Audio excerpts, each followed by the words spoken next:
Sí, es verdad, la ciencia es lo que nos ha traído hasta aquí. Buenas noches, y para empezar la sesión de hoy, con este título, Caracoles Cósmicos, pues quería empezar precisamente por nuestro país, pero no en este siglo, sino a finales del siglo XV, cuando un grupo de españoles decidieron que era hora de dar el salto y buscar una ruta alternativa a la ruta alternativa que tenían los portugueses para traer las especias a España.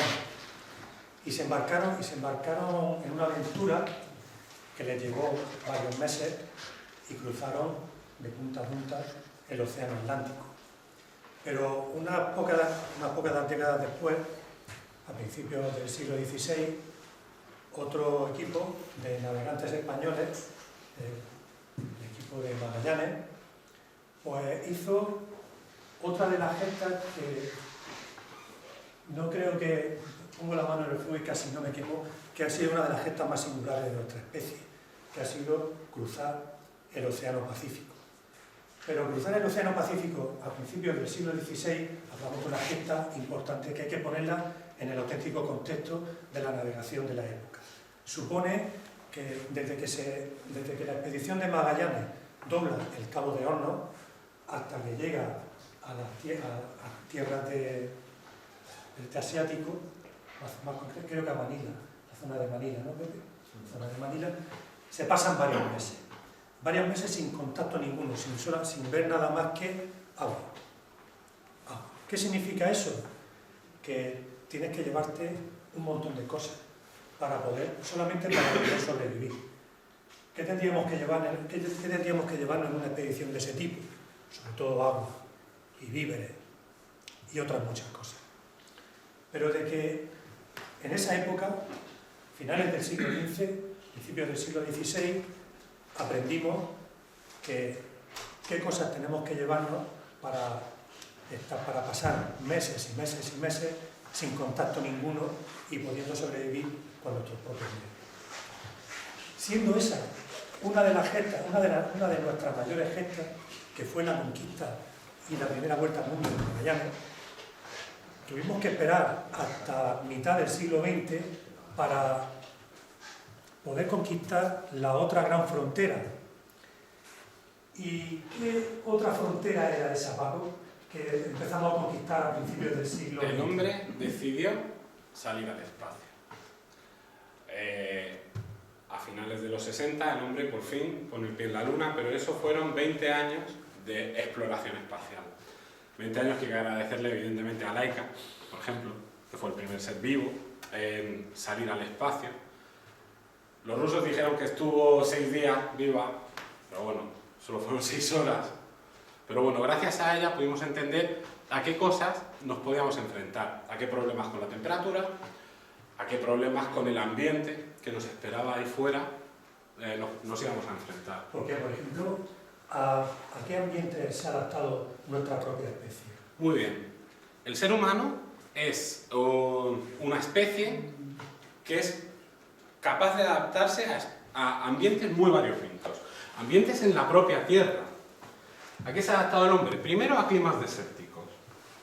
Se ha adaptado a climas de alta montaña y a climas polares.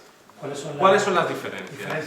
Los climas desérticos estamos hablando de climas de temperaturas extremas, no de mucho calor, de temperaturas extremas. Por la noche tenemos temperaturas bajo cero y por el día temperaturas de más de 40 grados. Son lugares con una muy baja humedad y prácticamente sin agua. Y aún así hemos sabido sacarle partido a esos lugares. Nos hemos adaptado a climas polares. ¿Cuál es la variedad de los climas polares? Exactamente la misma. Son lugares, aunque parezca mentira, son lugares muy secos. Obviamente también son lugares muy fríos y muy inhóspitos porque en los polos circula un régimen de viento anticiclónico que siempre hace mucho viento, mucho frío y prácticamente no llueve. O sea, el último trueno que se oyó cerca del polo, pues posiblemente hace más de... Era yo joven. Creo que antes de la mili tuya. Antes de hacer yo la mili. Y por último, climas de alta montaña. Hemos hablado de climas desérticos, pero los climas de alta montaña además añaden otras dificultades. ¿Cuál es la principal dificultad? La presión atmosférica. La cantidad de aire que hay es mucho menor que estando cerca del nivel del mar. ¿Eso en qué se traduce, Andrés? Pues eso se traduce en que la atmósfera a esa altura, obviamente la mezcla de gases es la misma, solo que en mucho menos proporción. Obviamente, si nuestra mezcla de gases a nivel del mar es del 20% de oxígeno, a esa altura también, pero la cantidad de oxígeno es muchísimo menor. Ahí tenemos un ejemplo de una ciudad de Bolivia que se llama la Ciudad del Alto, que es una ciudad que tiene aproximadamente unos 900.000 habitantes y está a unos 4.100 metros de altura sobre el nivel del mar. Es una de las grandes urbes del planeta Tierra que está casi en el top 10 de las ciudades más altas del planeta. Aproximadamente 4.000 metros, ¿no? Aproximadamente 4.100. Teniendo en cuenta que el pico del Teide está a 3.800, y estamos hablando solo del pico del Teide, y que las dos cumbres más altas que tenemos en la península, que son Mulhacén y Veleta, a malas penas rozan los 3.500 metros, pues eso está a 4.100 metros de altura, y viven 900.000 personas ahí.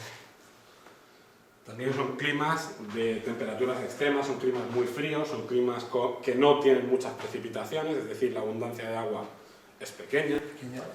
¿Vale? Entonces, con esto queremos decir que el ser humano ha sido capaz de adaptarse a una serie de condiciones muy variopintas dentro de la Tierra.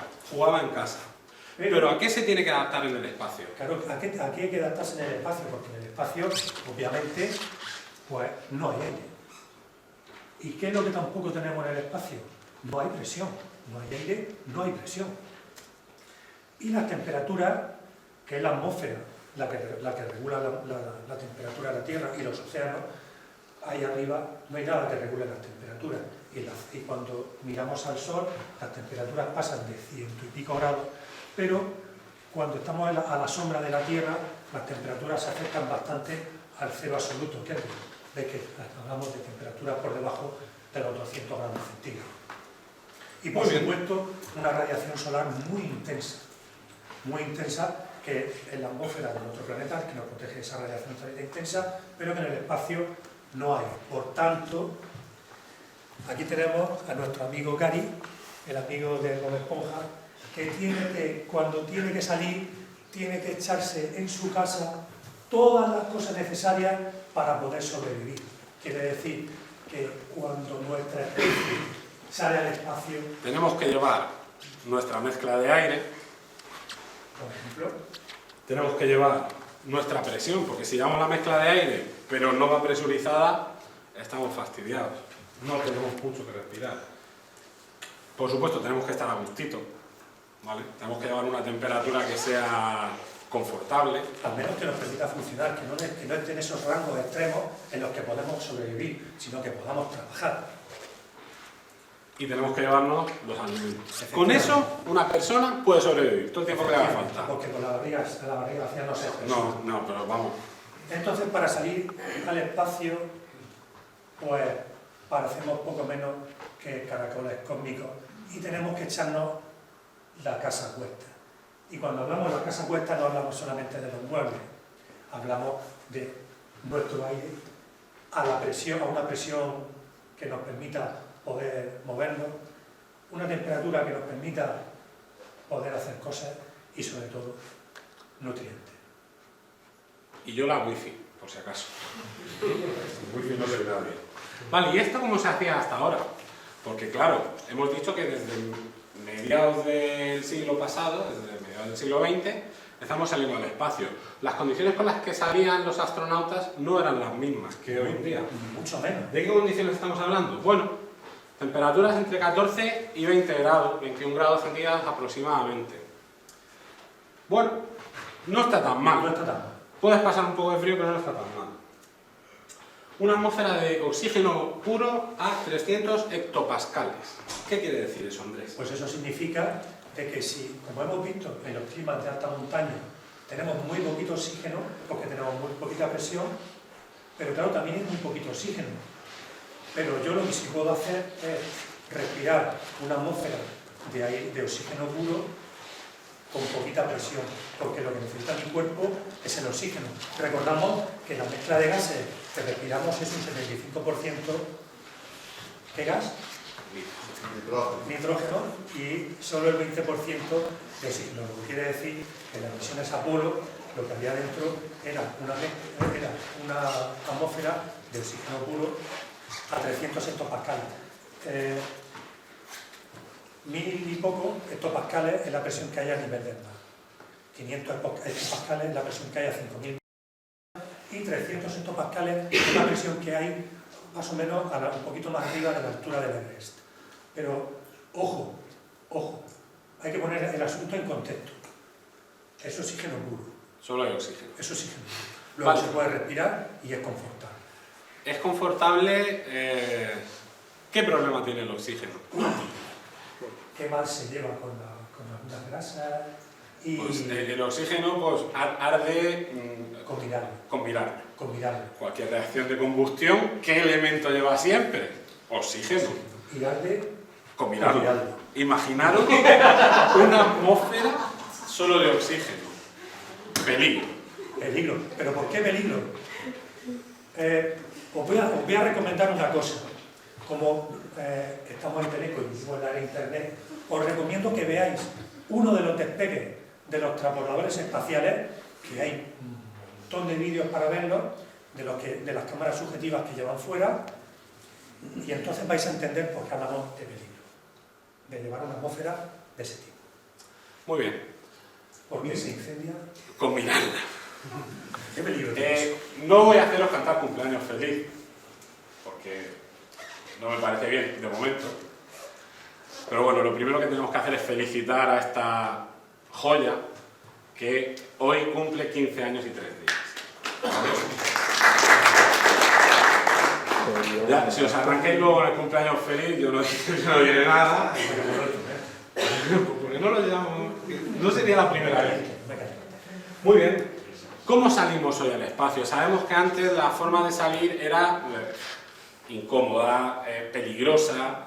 Los alimentos no los hemos puesto, pero podéis ver las películas estas de alimentos y eran todo ahí potingues que se tomaban. Quiere decir que llevamos 30 años resolviendo problemas. Básicamente. Básicamente llevamos más de 30 años resolviendo problemas. Muy bien. Hoy salimos con una temperatura media de 22 grados centígrados. La ISS está a una temperatura bastante rica. Hoy salimos con una presión de una atmósfera aproximadamente. Es decir, que la mezcla de aires está hecha como en la Tierra. Ya la atmósfera de la ISS no es tan peligrosa. O sea que nos hemos llevado nuestra atmósfera a la estación espacial. Quiero que os quedéis con ese concepto.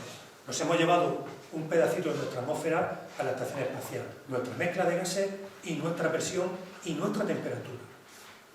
Es decir, que el ambiente ya lo hemos creado. Hemos creado un ambiente, de hecho, más cómodo que la ciudad de Dalton.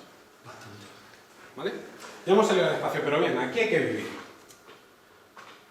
¿Y cómo consiguen tener esa atmósfera? ¿Cómo se consigue tener la humedad necesaria en el ambiente? Porque nosotros necesitamos humedad, pero no mucha. ¿Todo esto cómo se consigue? Pues bueno, principalmente se consigue gracias al control ambiental y de soporte vital, que es lo que quieren decir todas esas siglas de la ISS.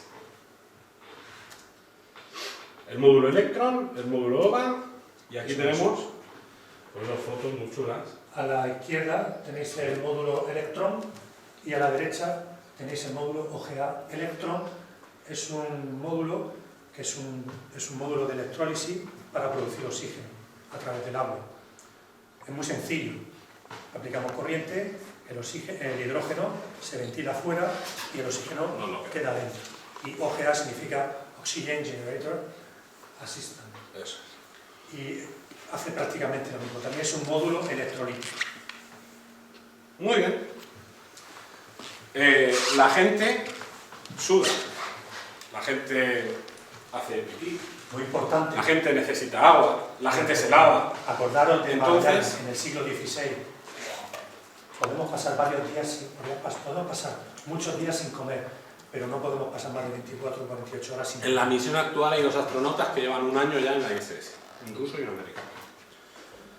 la misión número 45, ellos son de la 44, pero se quedaron, están todavía allí. Pues imaginaros, están ahí todo el día. Ahí, ¿vale? Imaginaros un año sin ver, no, te mueres, básicamente. Vale, entonces, ¿de dónde sacan agua en la estación? ¿De dónde pensáis que sale el agua de la estación? Venga, respuesta rápida. Chas. Se recicla de los desechos humanos. Está estudiado. Ese está muy bien.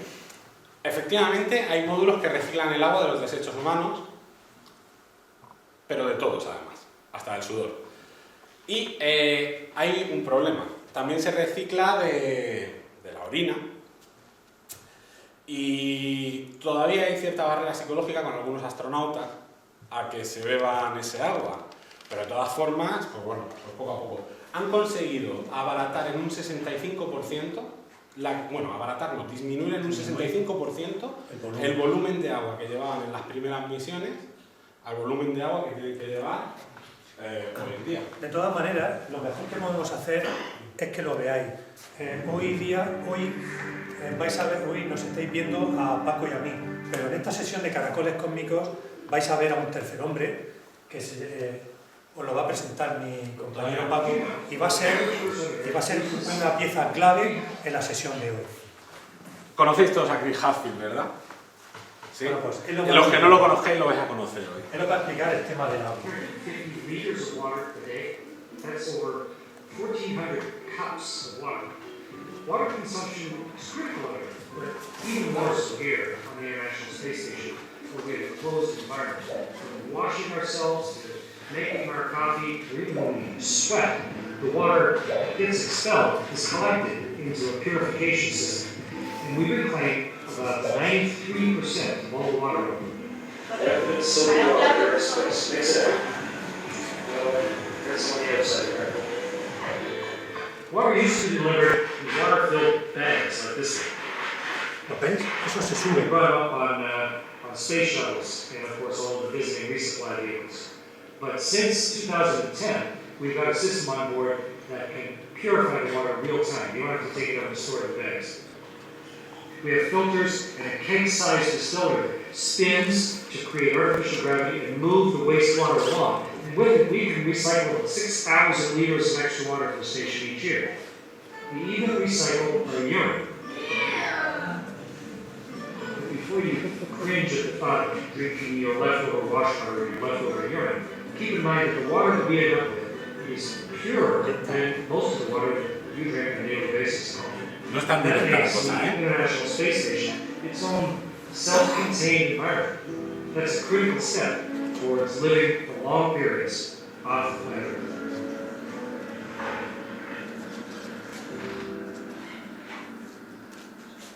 Habéis visto que lleva la estación espacial 15 años en órbita y solo desde 2010 se está reciclando la orina.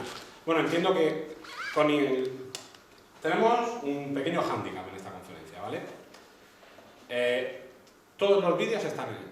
Supongo que no va a haber muchos problemas, o no va a haber ningún problema. Si alguien tiene un problema, que lo pregunte y le explicamos un poquito de qué va el vídeo. ¿Por qué pasa esto? Obviamente porque España y países hispanohablantes no envían astronautas al espacio.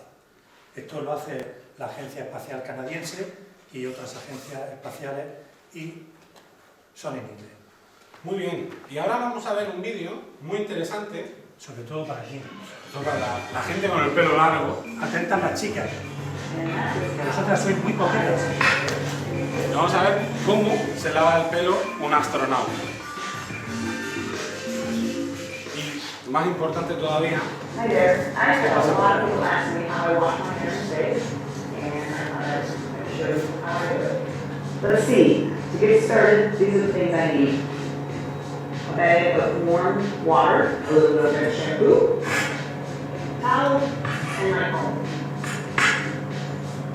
What I like to do is start by just putting some hot water, squirting it onto my scalp, and I have a mirror here so I can kind of watch what I do it.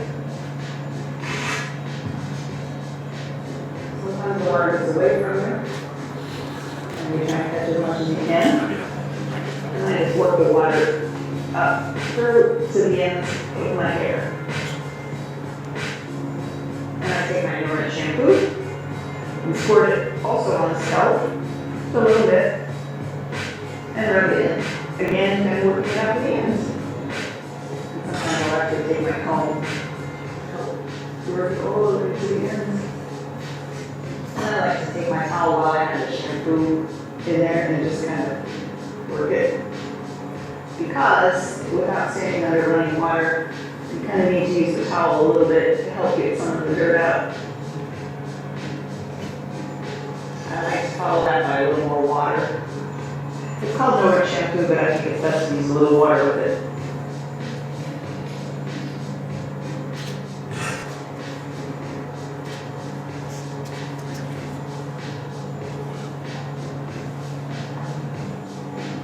Actually, it feels kind of squeaky clean right now.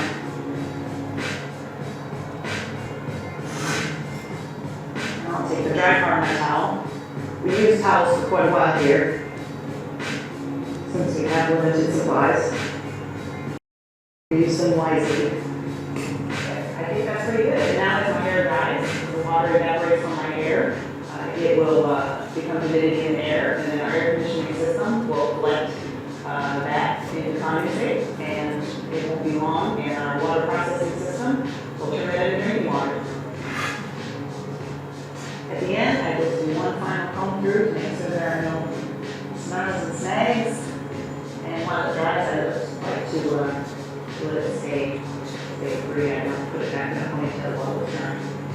And that is how I want to stay clear. Lo más importante lo dice casi al final. ¿Os habéis enterado cuando dice que el pelo que se evapora, que el agua que se evapora de su pelo vuelve al sistema de recirculación de agua y se vuelve a reaprovechar? El exceso de humedad, el sudor, todo esto que hace que la atmósfera de la nave sea más húmeda, se vuelve a recuperar y con eso se genera también agua. Agua potable, y parte de ese agua potable pasa a los módulos electrón, que también para hacer oxígeno. Menudo pedazo, ¿eh? Qué envidia. Muy bien, lo que os he comentado antes es que tenemos la imagen, ¿no? Sobre todo de las películas de los 60 y tal, que es las comidas de los astronautas. El pollo metido en un tubo que le das y se lo come el astronauta. Bueno, eso es verdad que las misiones Apolo es lo que comían. Pero bien, vamos a ver qué comen hoy esta gente en el espacio. ¿Qué comen los astronautas, Paco? Empieza por ahí. Fijaros, vosotros no lo veis, pero aquí pone beef stick, o sea, traducido al román paladino. Me voy a meter un filetaco de 15. Aquí tenemos candy peanuts, como M&M's, parecido a los M&M's, chocolatinas de estas de cacahuete. Anacardo. Son muy de los anacardos ellos. Galletas normales y corrientes, bueno, casi normales y corrientes, porque están hechas de una forma que no son tan harinosas y no sueltan muchas migas. Las migas son un problema en el espacio. Esto es el beef patty, o sea, una hamburguesa de toda la vida. Esto es queso cheddar. Y aquellos son cereales del desayuno. Esos son cereales y esto es una especie como de acelgas, un revuelto como de acelgas y tal. Arriba, en la etiqueta debajo, en el vídeo, se ve que se le añade 50 mililitros de agua caliente, un par de minutos y está listo no para comer. ¿Veis que lleva un... ¿Lo veis aquí? Es una pajita. ¿Lo veis aquí? Y aquí. O sea que se puede... El filete no lleva eso, el filete te lo zampas. Un filete siempre es un filete. El filetaco hay que comérselo bien. Muy bien. Chris, que es muy amable, nos va a explicar cómo son capaces de comer esto en el espacio. Let's talk about space food.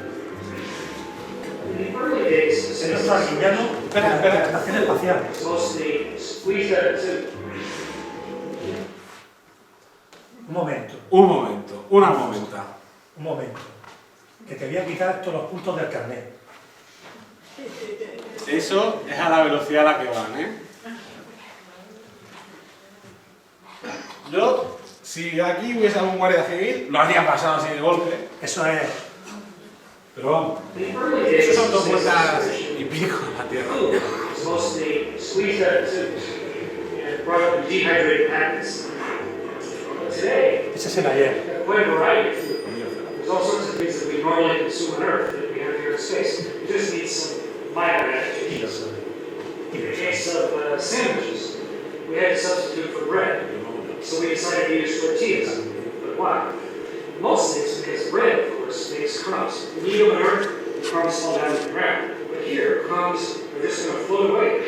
On the other hand, the tortillas that we use are heat treated and specially packaged in an oxygen-free environment to prevent mold from growing. They're packed in packages like this. And thanks to that process, a tortilla like this can be good for 18 months. So what we're going to do is we're going to open up our tortilla. We're going to get our peanut butter, squirt it on the tortilla, get our honey, squirt that on there, and we will have peanut butter and honey sandwich in space. Open up the tortilla, and voila! A weightless tortilla. Okay, got one tortilla. Not one. Did my peanut butter, open it up. Can't hurt it. Fortunately, there's spaces. They're attached by a tether. Space scissors. Take the scissors, Son mucho más caras que las throw it in the peanut butter. Peanut butter's open, squeeze it onto the tortilla, carefully. And now a little honey. Hey, I noticed something cool about the honey. Instead of the bubble staying at the top, because there's no gravity to make it float up, the bubble is floating in the middle. En la burbuja. Okay, all closed up, and the envelope peanut butter and honey is ready to eat.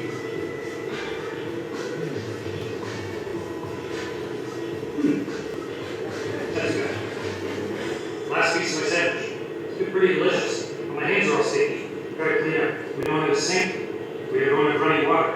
Gotta wash yourself up with some other disinfectant wipes. All cleaned up. Nice and hygienic on the space station. This goes in the trash. Lunch is over. Delicious. Buen provecho.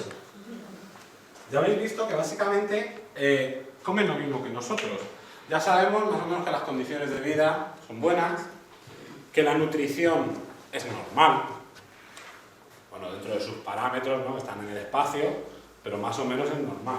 Porque hay algo que no nos podemos llevar de casa. ¿Qué es esa cosa importante que no podemos llevarnos de casa, Paco? Acuérdate, No me acuerdo. de la montaña rusa. Bueno, efectivamente. Hay algo que no podemos llevarnos de casa. ¿No La- lo digas? ¿Qué no podemos yo me he llevarnos acordado de casa? ya, ¿eh? ¿Qué no podemos Lo voy a llevarnos de decir yo casa? porque si no voy a quedar Podemos fatal. llevar la atmósfera, la temperatura, la humedad, el agua, comida. ¿Qué no podemos llevarnos de casa? La gravedad. Muy bien. Punto para la señorita. La gravedad. ¿Qué sensación es la de la ingravidez? La ¿Alguien ha estatua- subido en alguna montaña rusa? Pues la primera bajada La primera bajada, es la sensación de ingravidez. Pues, esa sensación que se sube el estómago hacia arriba. ¿habéis visto así la cara constreñida que tienen todos los pobres que estamos sacando en los vídeos? Pues es que están como bajando continuamente en una montaña rusa. Efectivamente, en la estación espacial no se está en ingravidez, se está en caída libre. Quiere decir que cuando hacéis puenting, que sé que lo hacéis, o cuando tiréis por la montaña rusa, imaginaros una montaña rusa que la caída dura, pues, 3 meses. Qué manera. Bueno, ¿a qué se enfrentan? Porque hemos dicho que pueden comer, tienen nutrientes y tal, pero ¿cuál es el mayor problema que se conoce precisamente desde los 90, finales de los 80, gracias a las misiones de larga estancia que se hicieron en la Mir? Además que todos los años batían el récord porque el pobre ruso estaba allí, yo creo que era el mismo. El pobre. Claro, sí, lo que pasa es que no es que vaya a rico, sí que no quería ni agua. Si es que si hubiese sido más Damon, más dinero se habrían gastado. Entonces quieres decir que la falta de ausencia de gravedad no es gratuita, ¿verdad, Paco? No, la ausencia de gravedad hace que como no estamos sustentando al cuerpo, los músculos y los huesos están Faltos de... Y entonces, ¿qué les pasa a nuestros huesos, Paco? los huesos se descalcifican. Y ahora voy a hacer una pregunta. ¿Por dónde? ¿Por dónde perdemos masa ósea?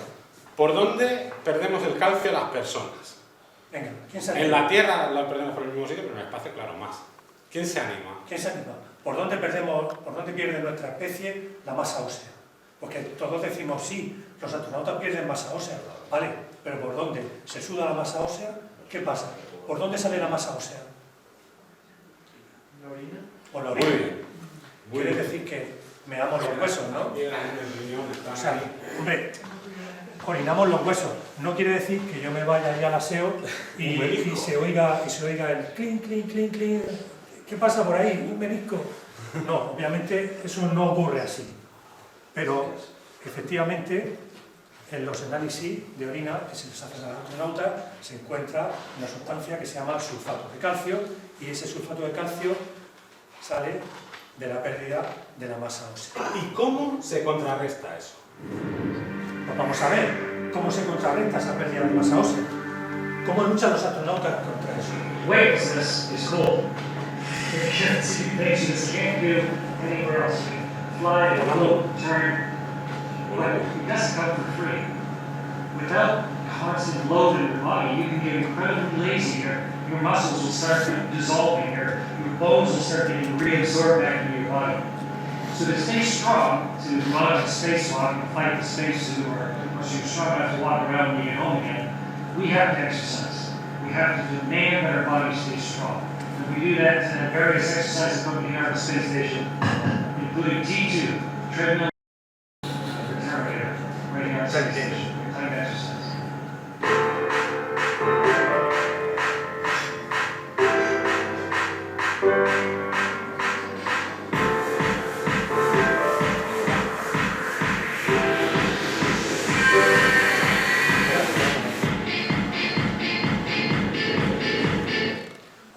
Oculta la música, oculta el vídeo. Os pido que estéis muy atentos a lo que vais a ver, ¿eh? Prestadle atención. Adelante, Paco.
So, makes sense?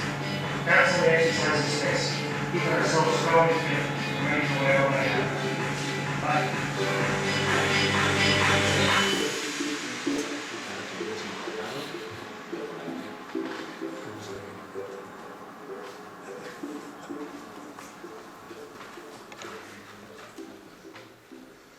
Por cierto, si alguien quiere apuntarse a ese gimnasio, ahora mismo la NASA está buscando astronautas. Ahí os lo dejo. El gimnasio más caro del mundo. ¿Habéis visto la tabla de ejercicios? ¿Habéis visto lo completa que es la tabla de ejercicios? Quizás no es demasiado intensa, pero se mueve prácticamente todo. Muñecas, tobillos, rodillas, hombros, trapecio, espalda, piernas.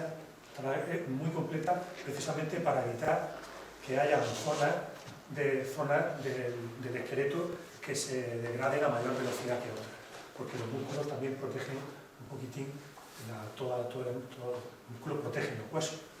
Muy bien. Y además, ¿por qué hay que estar en una forma bastante buena antes de volver a la Tierra?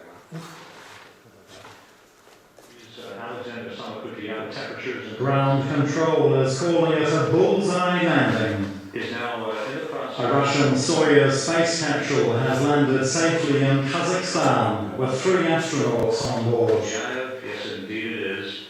Being helped out by his The American and 2 Russians are back on Earth after 164 days in space. Vamos a cortar esto un poco. Fijaros en esto que es lo más importante. Alexander Summer Cookie on temperatures and ground control is calling it a bullseye landing. ¿Vale? Habéis visto que bueno, cuando terminan los cogen un montón de médicos, les hacen pruebas, les miden el azúcar, les miden la tensión, les hacen un montón de pruebas, pues, un chequeo rápido de salud. ¿Os habéis dado cuenta de la explosión? La explosión, lo que aterriza, la explosión, no la hace...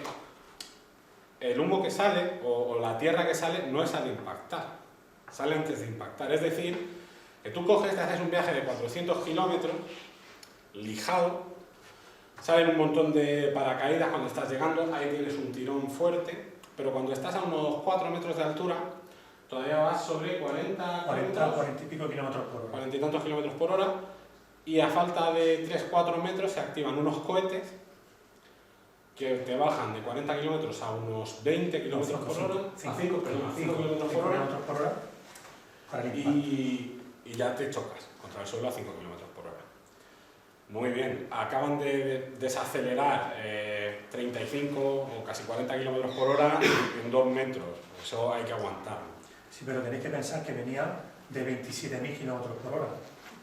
Y los primeros tirones los dan los paracaídas de frenado de la primera etapa, que es un frenado pequeño, pero en la segunda frenada ahí es donde viene el tirón grande, que va a 40 kilómetros por hora hasta que está ya en la última fase, los últimos retrocohetes, y el impacto es a 5 kilómetros por hora.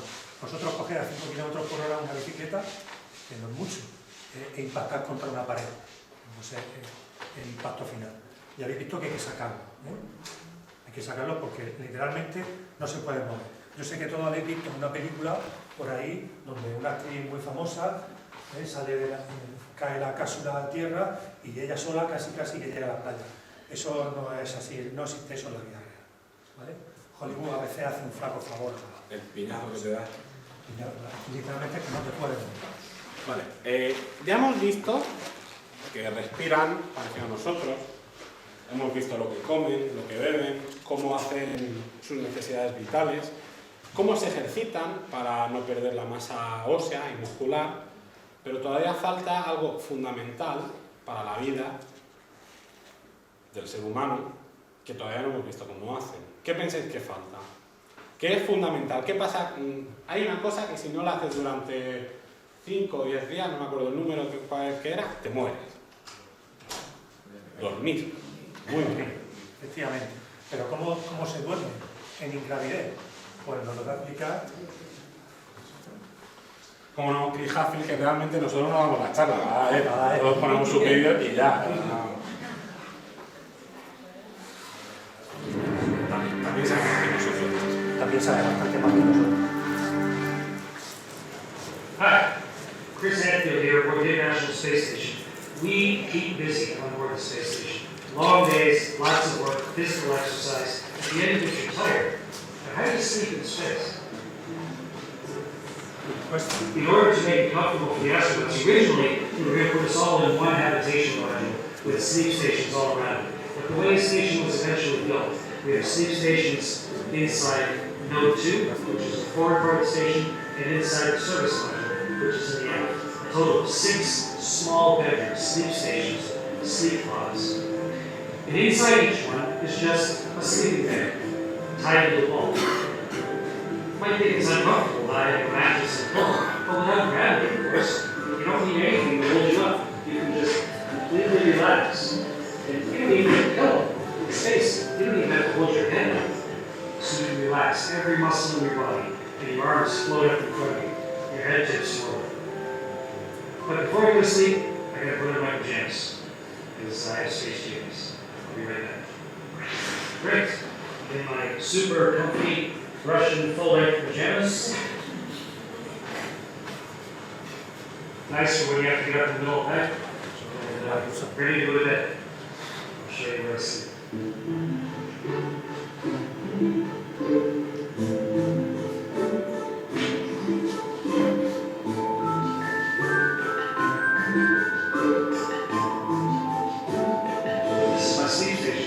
sleep pod. This is where I spend up to 8 hours every day, here on board the space station. It's actually on the floor, but once you're inside, you just can't tell.